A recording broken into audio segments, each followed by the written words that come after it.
You're listening to the Primal Happiness Show, a podcast dedicated to helping you thrive in this crazy modern world. Every Tuesday, we explore the nature of how our minds really work, what exactly the human animal requires to thrive, and how we can live happier and more fulfilling lives. If you're new here and haven't yet taken our free class, then there's no better place to get a jump start on reclaiming your primal happiness. It's where we'll guide you step by step through our antidote to today's modern world. Simply head on over to primalhappiness.co/antidote to get the free class and discover how to thrive without having to move to a planet that's not so crazy as ours. But now, your host, Leanne Brook-Tyler.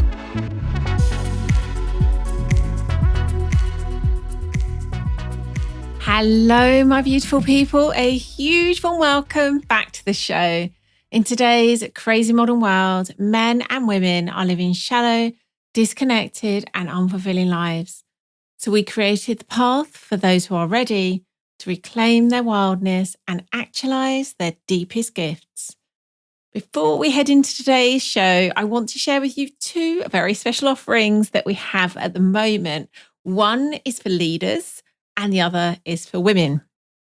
So firstly, experienced leadership coach Elizabeth Lovius and I are offering a brand new Sacred Leadership Circle.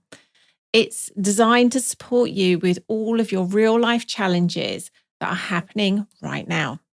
We will coach, mentor, and support you to become a clear, calm, and creative heart-led leader. Have a compelling vision of what you want to create for this time and adapt with ease to changing circumstances and take aligned, inspired action. It is going to be pure magic, I think. Certainly very unique and very, very powerful. I can already feel it. So go register your interest and you will be one of the first to know when it opens up for enrollment. And that's at leadershipwisdom.info/circle. And if you're a woman who is interested in using this time of rupture to discover more about yourself and to expand, then Unraveling the Body could be perfect for you. It's a crucible of wild awakening for women in which we'll unravel the mysteries, freedom, and gifts of your body. So if you're feeling your body calling for that unraveling, go check out all the juicy details now, and they're at primalhappiness.co/unravel. And I'm just finishing up the current Waking the Wild Feminine, which has been honestly quite a mind blower for me personally, let alone the women that have been involved in that. So my intention very much is to take the magic that I've seen to be incredibly transformative from that, and where possible, where it feels like it's an aligned fit into unraveling the body, you are going to get all the goodies there. So it is going to be very special. So on to this week's show. It's with second-time guest Daniel Fox. Daniel founded what became an 8-figure business with hundreds of employees, only to find himself purposeless and disconnected from his passion. Practicing for over 12 years, he now coaches committed world changers to turn their passions into thriving and fulfilling careers. In this show, we spoke about how worldviews, or what you could call value stages, are hierarchical, from survival and tribal views to postmodern and beyond. We explored what each value stage is about, how to understand and bridge the gap with people who are each stage, how to lead and communicate with them with the aim of creating unity and empathy, and ultimately the changes and expansions that we want to see in the world. This is especially relevant at this time when many people are experiencing safety and security concerns and are therefore going to be living at lower rungs on Maslow's hierarchy of needs and are therefore at a lower value stage at the moment. So if we're any kind of leader or change worker, or quite frankly, anyone who wants to create deeper, more intimate relationships, being present to others' current value stage will make us so much more effective at meeting them where they're at. Let's jump in. Hello, Daniel. Welcome back to the show. Hey, thanks for having me on again.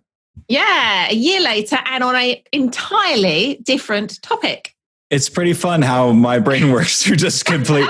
It's a little bit like like a journalist, right? So I'm kind of just, I get interested in something and move in that direction. And then it turns out sometimes it becomes a piece of work. So yeah. I'm glad you gave me that context, actually. That now makes a lot more sense. Kind of how you can go like so deep into something and then like completely another thing entirely. I love it. I really dig it. But the journalist context makes sense now. Yeah. I'm so excited about this. Like, as we were having a pre-chat, and also when we were catching up in Messenger before, I've got, I suppose, similar to a journalist, I've usually got quite a good nose for an interesting story, and I kind of knew straight away this could be a really cool one. And then the more we've spoken, the kind of more interesting it's got. But also, I think what I'm seeing now is how useful it is, and particularly now in the time of this kind of rupture created by the coronavirus. So I'm so looking forward to getting into this.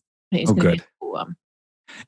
Yeah, and the timing's crazy because I started working on this, a while before anything hit or we knew about what was going on. So it's just kind of interesting timing. Totally. Yeah, it was as we were looking at when we were chatting, I was looking at your graphics. I was like, oh, it's so interesting. It's like it was made for this time, but obviously you didn't know this was coming. Maybe you did. So I love that. So let's just start by just you sharing kind of like what on earth got you interested in this? So tell us that. I first got into it. There's a philosopher named Ken Wilber, and this idea got floated by me of postmodernism. And as somebody who like is really intrigued by new things, I was like, "What is postmodernism?" I got what's the new, fresh way that people see the world that's even better than the way before that we had? And it took me down this rabbit hole of a guy named Dr. Clare Graves, in his research in the mid-century. It's something that turned out to be called spiral dynamics. So about 10 years ago, I started learning about the spiral dynamics, and it was a map to how people develop their worldview, how people develop what they value. Sat on it for a while, studied it for 10 years, and then came across some information about Cambridge Analytica, which was the company that Donald Trump's campaign had hired to do digital marketing for the 2016 US presidential election. Mm-hmm. And turns out they had combined Facebook data with this model of human values in order to deliver hyper-targeted values messaging to people for the election. So that had my ears perk up because I had no idea that really anybody was taking this work seriously. This Clare Graves work from the mid-20th century. Is this in common knowledge that it was based on that? Is it? I've never heard that before. No, I hadn't either. And then it kind of popped up and I was like, whoa, people are actually doing this. And it turns out it's much more popular in politics than it is in business because, in politics, in democratic politics, everyone, regardless of their value, has a value system, has a vote.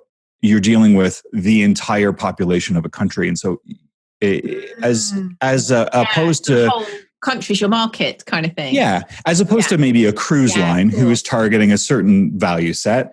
Yes. You've got to reach everybody. And so you got to know how to speak to them in different ways. That makes so much sense. Yeah. Wow. Okay, carry on. So it shows how what could have been this kind of like interesting, but kind of sort of fusty, not particularly applicable research is actually really applicable and I guess true. Yeah. Have you heard the term psyops? Yes. Yeah. Yeah. It's like what's it? God, I said psyops, but psychological operation, like a CIA kind of operation where it's on that level where you can actually target and speak to people in very specific ways about what they value, and identify who they are and what they care about in order to get them to take action on whatever it is you want. And so you can use it unscrupulously or you can use it for everyone's good. And my hope in writing this and working on it is that we can kind of expose the whole thing. So if it is being used unscrupulously, you can call it out and see it and identify it. And then, if you do want to use it for the highest good, which is what my intention is here, we know how to speak to people regardless of what they value. So that's my edge on it, is like, how can we understand each other better? Yeah, love that. Okay. So you're not doing it for evil means, Daniel? I'm not. I'm exposing the evil means. So either we can all use it for evil means, or we can,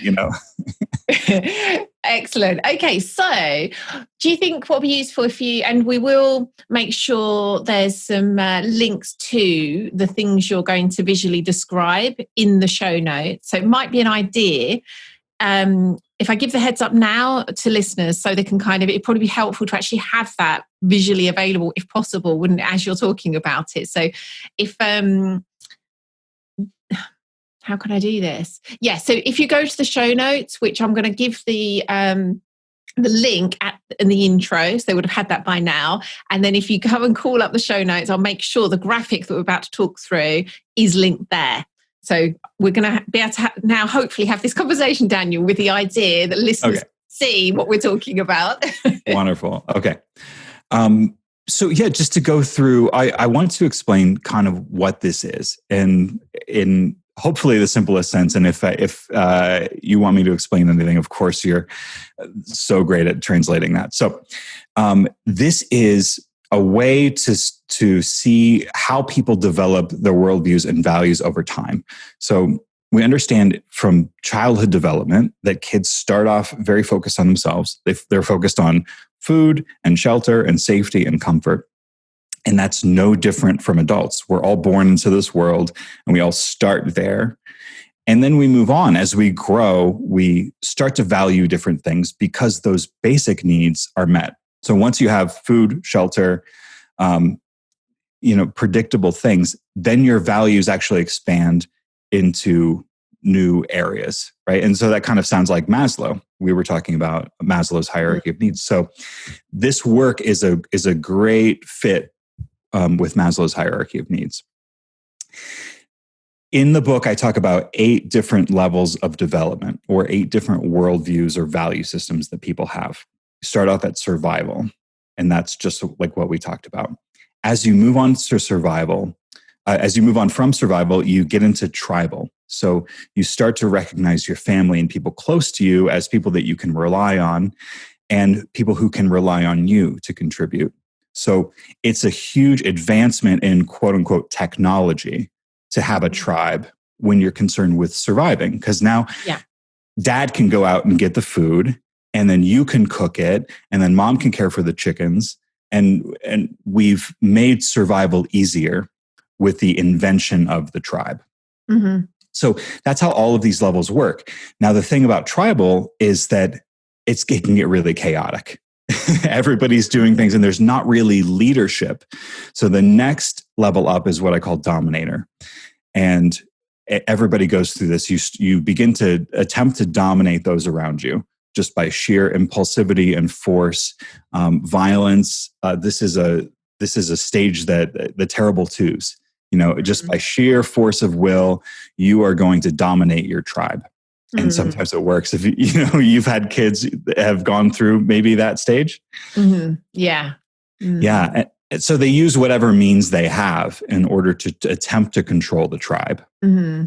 And everything you're talking about is true on both a personal level, but also in a collective sense too.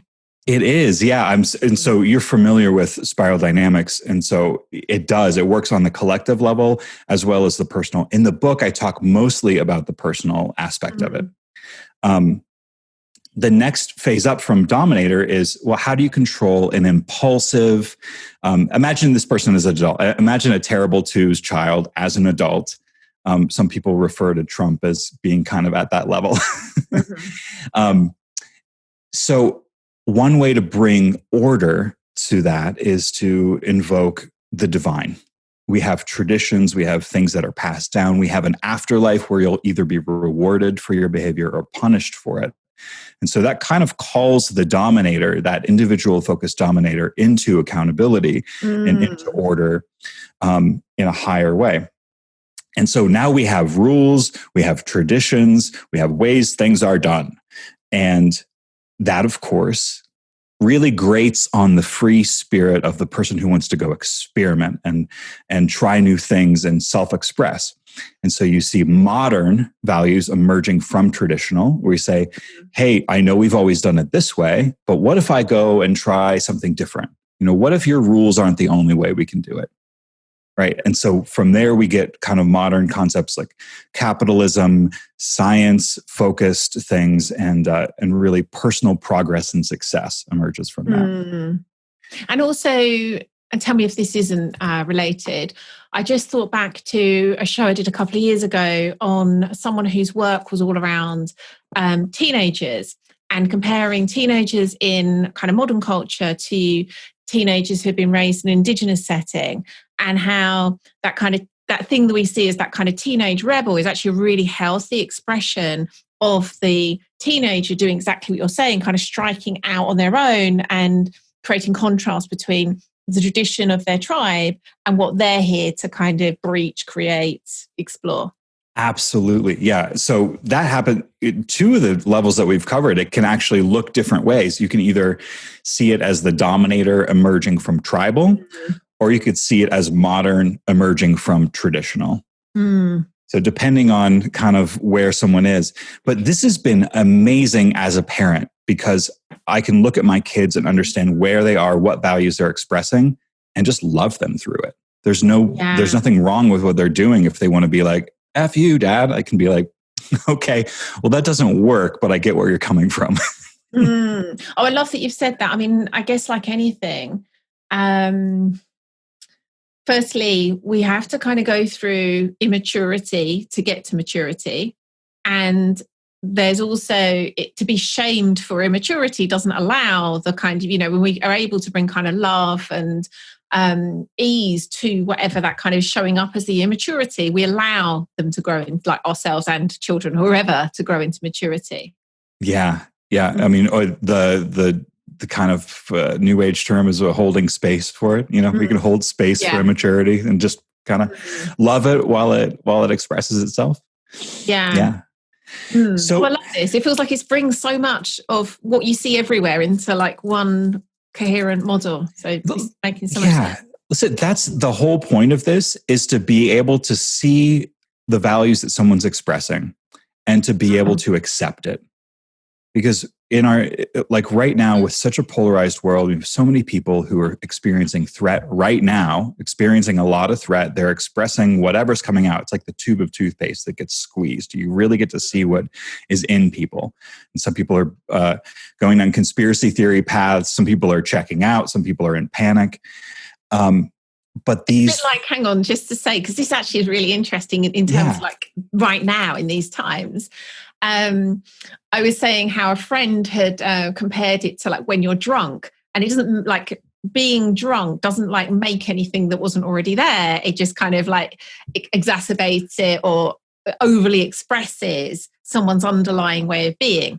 And I was saying like, I could really see that how that is so. The coronavirus time is, and I'm seeing this all over the place, all my friends, all their different ways of being are kind of really being revealed at the moment. And people who, a lot of my friends are kind of real leaders, like self-leaders, but kind of leaders of movements or companies or whatever. And what I'm seeing in them is this kind of increase of leadership, like they're really wanting to, I guess, actualize more of themselves as a leader, as a self-leader. So there's that, but looking at what you were like, if we again go to Maslow's hierarchy of needs and how this kind of correlates, how does that work? Because even if you're someone who is a leader and is kind of stepping into more leadership in this time, isn't there, just by the fact that we're living in this time that has uncertainty, isn't that just necessary? Like, has to take you lower down on the hierarchy of needs. Did that make sense what I just said? Because there was quite a lot in there. Well, I'm going to answer a question that I heard in it, and hopefully it'll be See what you can untangle. In times when we're really thriving as a greater culture, we have the luxury of pursuing things like self-actualization and self-esteem. And some people still have that on an individual level, but what we're looking at now as a collective is safety and security are being brought into question. Food security, housing security are now more at the forefront of people's concerns. And so health, absolutely health, not to diminish physical health, but financial health. So that whole, those are definitely lower on Maslow's hierarchy of needs in terms of comparing them to self-esteem, self-actualization. Yes. So as a leader, to approach, if you were going to lead right now, precisely or with aptitude, you probably wouldn't focus on self-actualization needs in the larger culture when so many people have safety and security needs that are at the forefront. It's kind of a way of describing someone being tone deaf right now. So maybe we have coaches or people who are still in Bali under a waterfall promoting self-actualization. And most of the world who is concerned with their health and finances are looking at them going, this isn't relevant to me. That's interesting. It's probably a bit, maybe too much of a tangent, but I really hear what you're saying. And I've been very mindful of that as I've been recording shows like this, because just like you're saying, kind of really been mindful of not being tone deaf. And it's not to say everyone has dropped down on the hierarchy of needs. There's some people for all sorts of reasons who actually still are up for self-actualization. And what I'm really seeing, I've been busier than ever. Like I've had more people interested in working with me than normal. And so I feel as though for some, this has actually been a kind of like a moment in time where they're like, I suppose like any rupture, for some, that is a real call for self-actualization. It's kind of an interrupt. And then it's kind of, I'm really ready for this. Yeah, that's amazing. Yes, it's certainly not across the board. People are, it's just like what you said, like it's revealing who people really are. And so maybe when somebody was okay kicking the can down the road a little bit, now they're like, okay, this is what's actually important to me and I'm going to take action on it. Yeah. So what's happening, what I see happening in this model, and by the way, we didn't finish. There are 3 more levels that I talked about. I'm so excited. I keep just taking this. I'm like, carry on. You lead, and I'll kind of take some tangents, but hopefully one way or another we'll get through the model. Yeah. I just want to talk really briefly about the last 3 levels that we address here. We talked about modern and kind of science-based self-actualization, logic, capitalism. These are all kind of ideas associated with modernism. But there's a cost to that worldview too, and we see it really played out in the West, which is there's in it, not to be too technical, but there's the supply chain hides the cost of our lifestyles. So when we pay for cereal in America, we don't understand that the cost that goes into the subsidies, maybe the taxes, the cost to the earth, the cost either to the fields. Like I know I'm going kind of in a bunch of different directions, but there are hidden costs in modern behavior.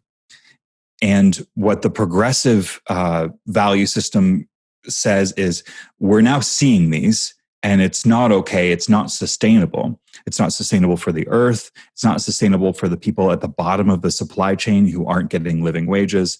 And so what the progressive value set says is everyone has a voice, and we're going to bring these voices and value them all equally. So it's a great invention, and it's really associated with liberal politics. Now, most people kind of have that postmodern progressive as the top. at least people who are progressive have that as the ceiling of like, that's it. We're at the very top. And listen, it's so tempting to see your own value set as the very top. So it's really hard. It's really hard because if you could imagine another one, you would be there, right? Yeah. But there's actually, there's some fallacies in the progressive way of viewing the world. And that is in valuing everything equally. We lose our ability to discern what's effective. So I'll say that again. If we value the oil baron's worldview and way of being as much and equally as we value someone who's fighting for the health of the environment, then we lose the ability to invest and champion something that's going to move our species forward and address some of the serious problems that we're facing. Okay, let me just check that I get this. So I got what you just said then. It just, that didn't seem to tie in with, you sort of said, this is very much the kind of social justice movement, liberal thinking, I think. Who wouldn't be thinking that way typically, because they would be valuing, for example, someone who was fighting for the environment over an oil baron. Yes. So I feel like I've missed something in what you've just said. That's great. Thanks for pointing that out. So part of the postmodern ethos is that everyone has a voice and that everybody's voice is equal.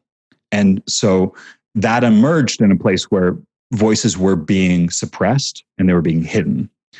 But if we carry that logically through, that everyone has a voice and everyone's voice is equal, then we need to give as much emphasis to the oil baron as we do for the person who's fighting for the justice of the earth. It's like a natural conclusion, even if no one actually gets quite to that point. It's just like logically, it isn't a good place to make decisions from, even if no one actually gets to the far end of that.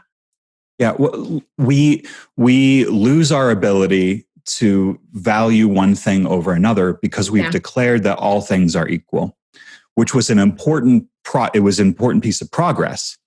But the next phase up is it's called integral, and that's diversity with discernment, where we embrace all of the diversity of views, but we discern which ones are going to have the best impact based on the problems that we're facing right now. And this is, again, going back to, there's a collective way of seeing this, and then there's an individual way of seeing this. And what I'm hearing and what you're saying is, there is like an effectiveness just because you could like objectively say that way of doing something is more effective. But then there's also just like who we uniquely are and our own, whatever you want to say, like gifts, traits, soul path, whatever. And so from that place, you need to be able to discern what's going to be more effective for you as an individual person.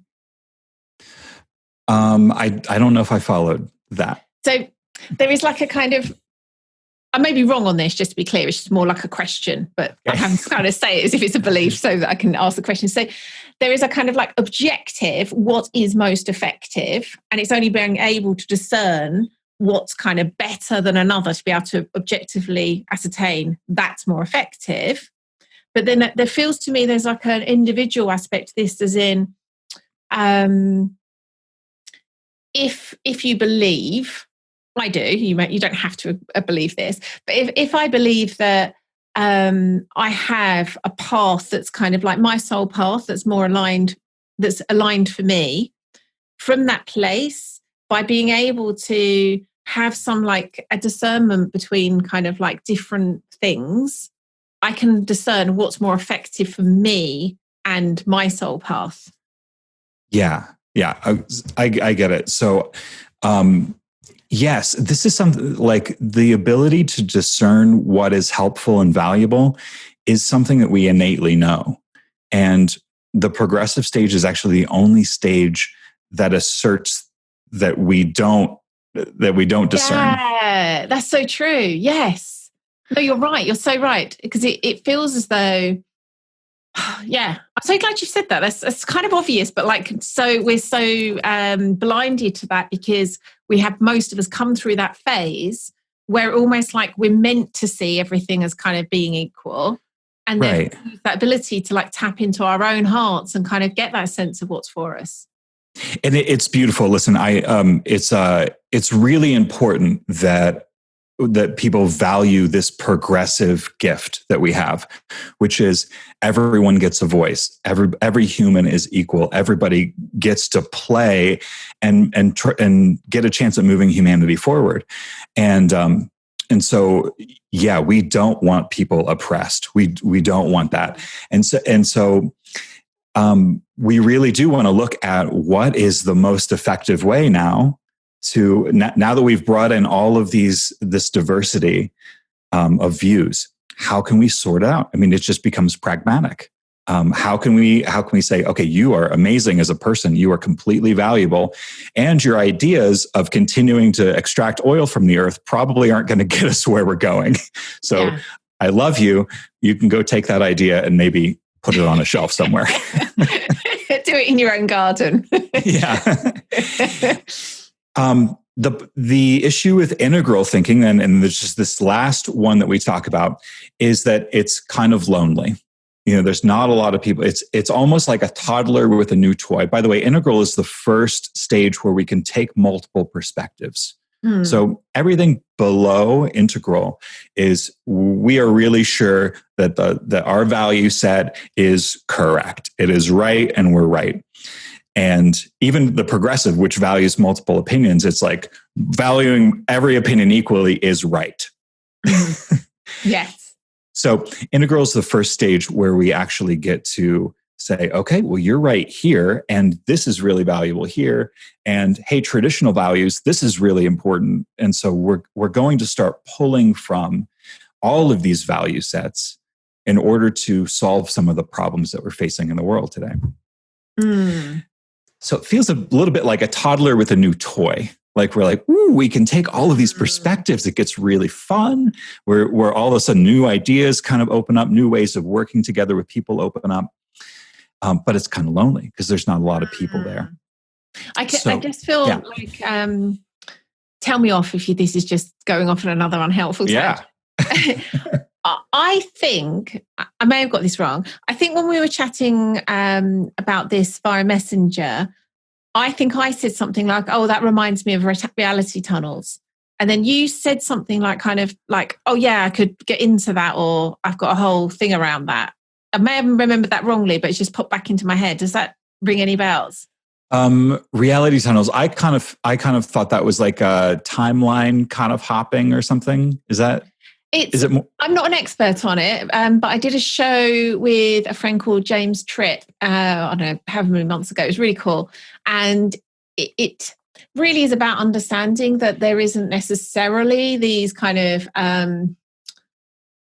fixed truths, as in like, this is how reality works, or this is the best value, but having that sense of kind of choosing into the belief set, the value set, the way of being that kind of most serves whatever it is you're trying to create, achieve in that moment. Yeah, that statement would be a statement from the integral stage, the value set. So let's just take as a for example, how do we solve climate change? Let's just kind of throw that out there. It's clearly something that we're facing. We can dip down into modernism to look at how science can, we're looking at what the actual problem is from a scientific perspective. And then how do we get the capital in order to finance that? So there are these great tools at the modern era that we can use. But then how do we run an organization?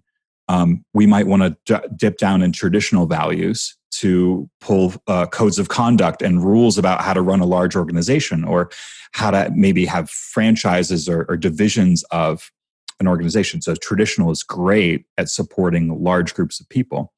And then let's say you got to sell this thing. You drop down into your dominator, your salesperson, and you're just like, I am confident that this is what we need to do. And you just dominate that thing and you sell this idea in front of Parliament. And then you got people who are having interpersonal conflict. And so you pop up to progressive and you say, okay, we're going to hold space for the diversity of views here.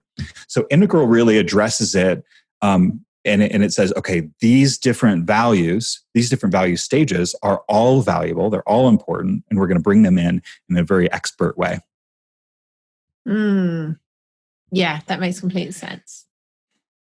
The last, carry on. I'm going to. Yeah. The last stage that we have is global values, and very few people. This is like the guru level, kind of collective spiritual. This is like an Eckhart Tolle or what's that guy's Dr. Joe Dispenza maybe here. Like these are the guys that a lot of us are looking to for spiritual leadership. They're people who have experienced kind of non-dual things. Maybe they do on a regular basis. The thing to note about this global value set is that you see yourself and act in such a way that you know you are a part of the global organism. So, and that's not just like a fleeting thought, because a lot of us have these like moments where we're like, hey, we're all connected. And I think a lot of us are experiencing this thing in the COVID situation where we're like, we are one organism that is affected biologically. And so that global set of values is, it just points to the fact that we operate from being part of a whole.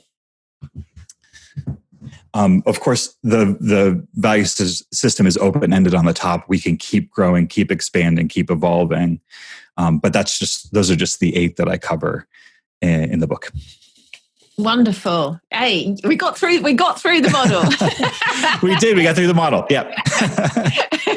Just before we finish the show.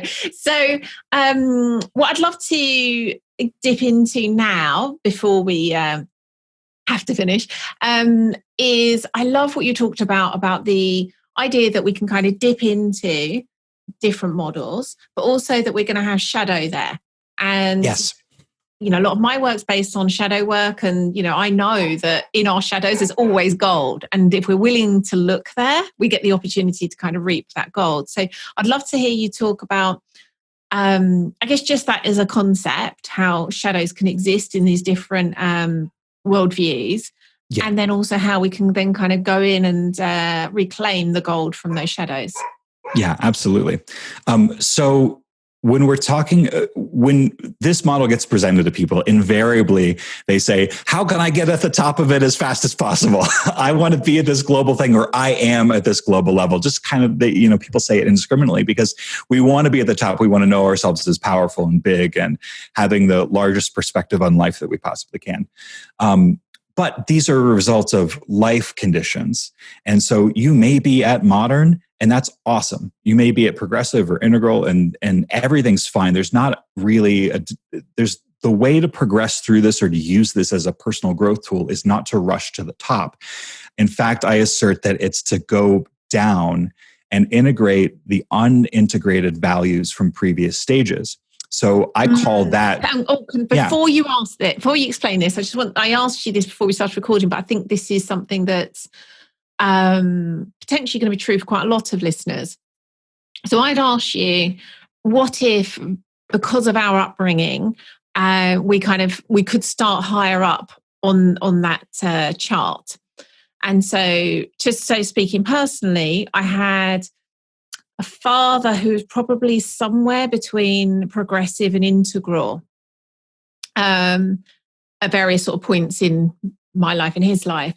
And so I probably obviously I clearly just as a toddler and stuff, I would have moved through some of these, but not maybe as powerfully as if I'd been brought up with someone who was kind of lower down on that chart in the first place. And so I'm guessing to an extent that's true for all of us. Like we're all going to have predominantly been raised within a value system. And so for someone like me that perhaps didn't experience as much of some of those other levels, what does that look like? Why for me? What am I going to benefit from kind of going back and reclaiming some of those things? Yeah, one of the real practical things about this right now are taking a look at survival or tribal values. For instance, I have this survivalist fantasy of learning, of going and taking my knowledge about how to build a cob house and a sustainable garden and creating tribe on the land. Like, okay, if the Western world's falling, how do we survive? And you see that a lot. Like a lot of people skip through these bottom ones because our life conditions just don't demand that we develop really rich survival skills right now. Because of the needs. Yes. Oh, I love that you brought that in. Yeah. Yeah, that makes sense. Yeah. So you were born into a situation where not only were your food and your safety and security were taken care of, but you also had had a community with rules, and that was fine. And then you had adopted science. So all of these things were already in place. So when you came in, you kind of breezed through some of these lower stages and started to anchor up at progressive, integral yourself. But in a time where our needs in terms of Maslow drop, we start to see it actually starts to expose the shadow at some of these lower levels. Yeah. And I use shadow in a little bit different way from spiritual, which is just their unintegrated values from a previous stage. So by the way, a lot of spiritual people have a shadow around the dominator area. Like they don't want to sell their programs because they're afraid of dominating somebody.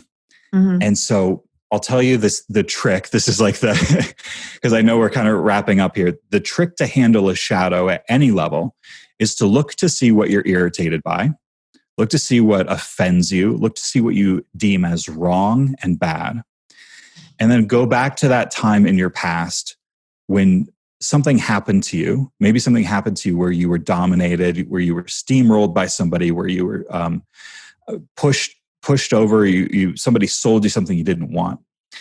And go back and really bring forgiveness to that person and really bring your expanded understanding to that situation, because that activity unlocks those values for you today.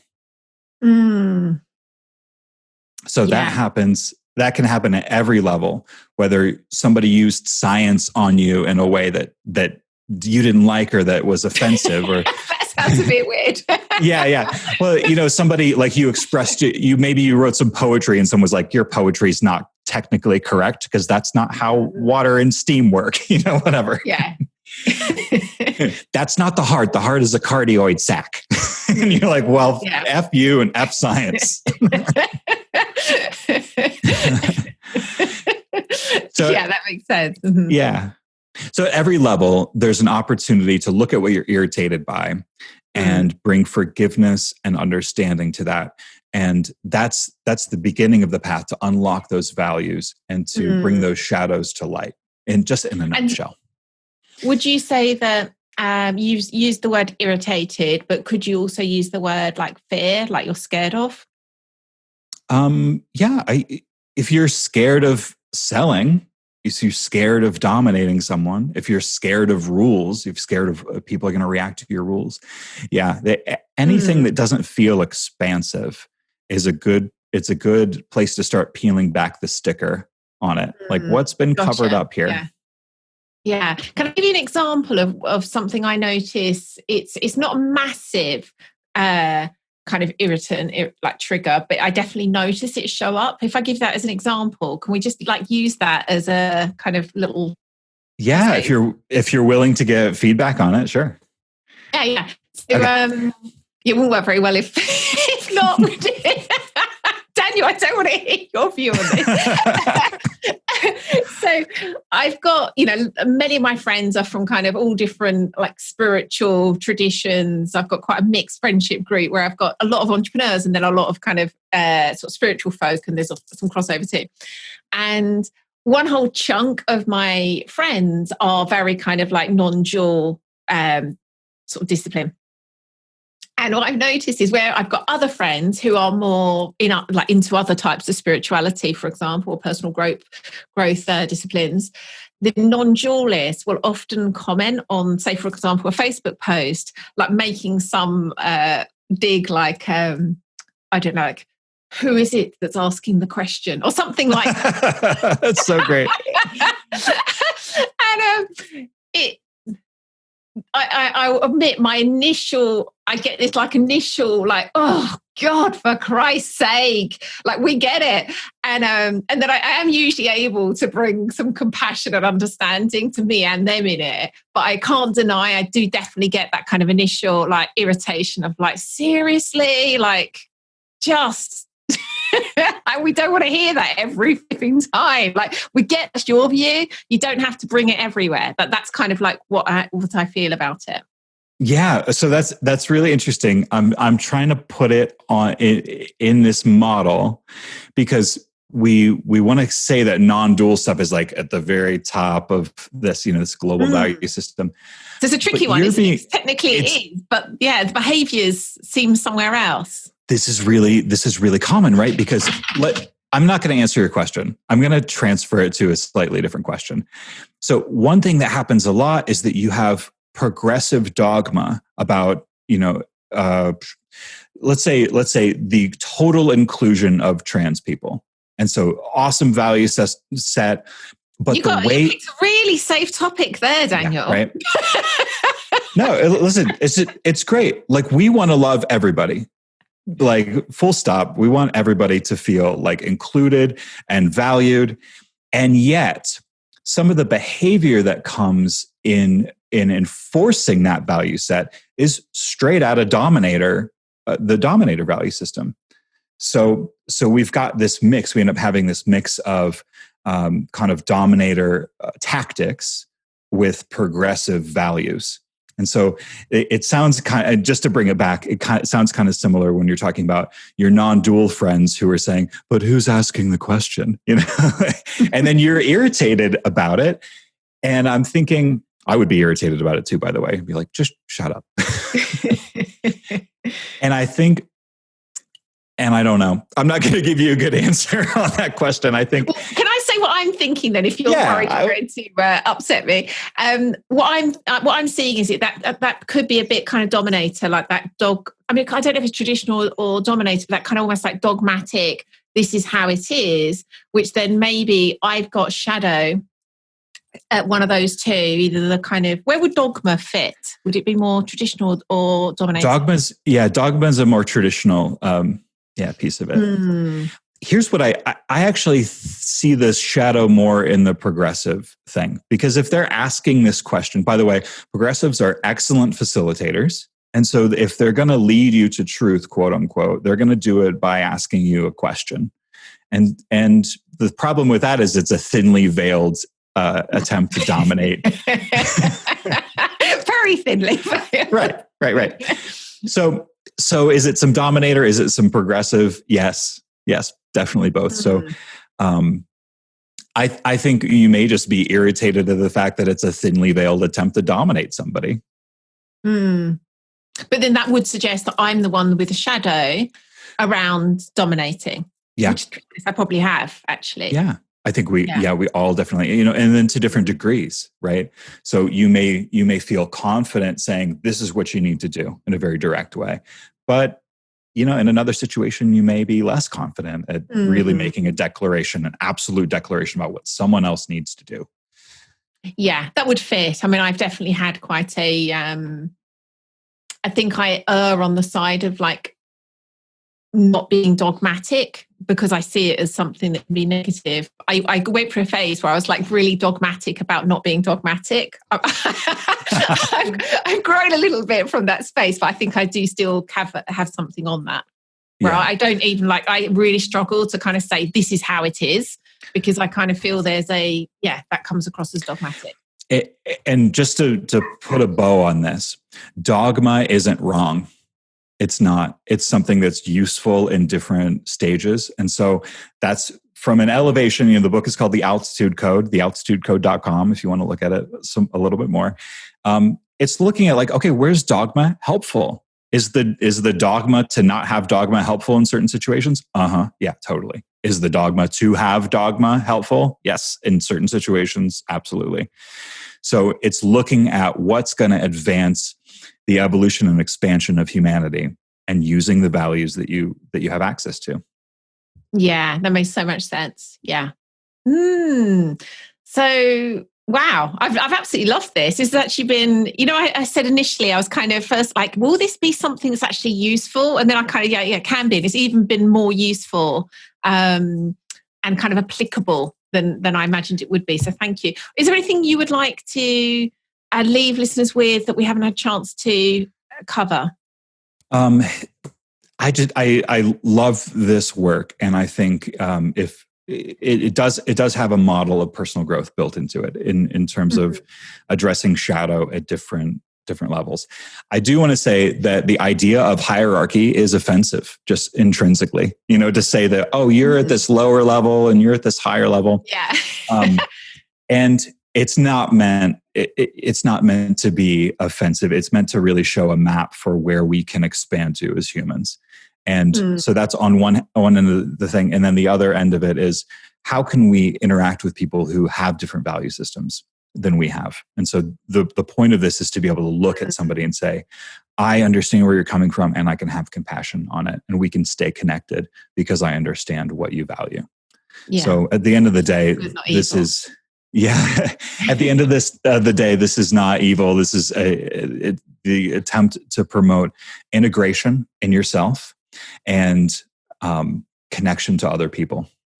Yeah. Oh, I love that. Thank you so much, Daniel. I know we've given a couple of links already, but is there anything you would like to say in terms of where people can go, next steps, places to find you, what you'd recommend they go and listen, watch, whatever after this? Yeah, I think it's just really simple. It's thealtitudecode.com or altitudecode.com. I think I have both domains and they both go to the same place. And the audiobook will be available soon as of our recording on Audible. And the Kindle version is on Amazon, obviously. And then you can get a print version at altitudecode.com. So it's all right there. Perfect. Thank you so much, Daniel. This has been gorgeous. Yeah, my pleasure. Let me get another year on a completely different topic. What do you think it'll be? It'll probably be, oh man, I don't know. I really have no clue with you. It could be absolutely anything. But yeah, let's kind of put a standing appointment once a year and just see. Okay. But thank you so much. Thank you. Wow. What a fascinating episode that was. I love Daniel's brain and love that topic. Just fascinating. So here are my takeaways. Recognizing that each value stage has its own gifts and makes complete sense according to the needs of the people who are at that stage. That helps us to become more empathic and connected to others, regardless of them having a different value stage to us. Discerning how effective different views are is critical to solving the big problems that we have in the world today. If, say, we're at the postmodern worldview, we'll likely hold it that all views are equal. But if we were to ask a question like, who holds a more effective way to handle climate change? Is that the CEO of BP or Greenpeace? We can see that it's helpful to be able to discern between the utility of different views according to the problem we're aiming to solve. Daniel shared how he describes shadow, in this sense, to mean unintegrated lessons from a previous value stage. So, for example, someone at the progressive stage could have shadow, i.e. unintegrated values, at the previous modern stage. And so they end up rejecting science and entrepreneurship instead of building upon it. We can go back and reclaim the gift from the shadow of an earlier stage by going back to remember and forgive whatever judgments or traumas we had, so we can access those values again for ourselves. So if you'd like to get notes and links to everything we spoke about, including Daniel's book, hop on over to the show notes, and they are at primalhappiness.co/episode 278. If you're feeling the call to the brand new Sacred Leadership Circle that I'm leading with Elizabeth Lovius, go register your interest and be the first to know when it opens for enrollment. And that's at leadershipwisdom.info/circle. And women, if you're feeling your body calling for an unraveling, go check out all the juicy details at primalhappiness.co/unravel.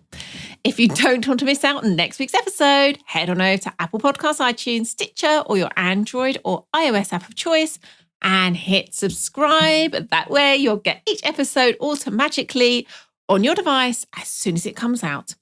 Thank you so much for listening. You've been wonderful. Catch you again next Tuesday.